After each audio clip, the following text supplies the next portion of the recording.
სამებით ეს არის ყურძენი ვარდისფერი თითა. ნახეთ ჩემო ძვირფასებო, ეს არის ვარდისფერი თითა და ნახეთ როგორი გიგანტი რაღაცეებია რა, ნახეთ. ეს რა მაგარი რაღაცეებია, ნახეთ ჩემო სიხარულო, აი ესე. აქეთ ამხარეს ეგრე არის გაყოლებაზე. შეხეთ ჩემ თითაში.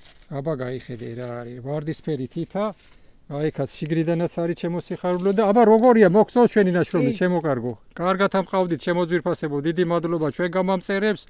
ჩვენ კარგ კომენტარებს დამწერებს და გიორგის დაგვიბრუნდა ჩვენი ულამაზესი ხეივნებიდან აგერ გაგახედებთ აქედან როგორ აგვაქვს გაკეთებული ეს ყველაფერი აგერ დაბლა ბალახი მოუშვით რო არ ფოთოლი არ გაგვიცვიდეს და რაბი ზოგი გვიანელია ზოგი ადრეულია და აი ესე ყველაფერი გვაქვს შენარჩუნებული აქეთ გვიანელებია ნახეთ რამხელა მტევნიანებია იქით ჩამოკიდულები და აბა დევებს შვიდობოთ ეხლა დღეს დავამთავრებთ ჩვენ ყველაფერს და წარმატებებს უსურვებ ყველას ჩემ გიორგის ხელებს პატარებს მომავლებს დაუდგნენ პაპებს ბებოებს ხარში თუ ვერაფერს იმდეს ვერ იმასაკრიან გვერდზე მაინც დაუდგნენ და მიეხმარნენ ეს ჩვენი მიზანი არის ეს იყო ჩემი მიზანი პირველ რიგში და რა ვიცი კარგობას გისურვებთ აბა ჩემო სიხარულო დევებს შვიდობოთ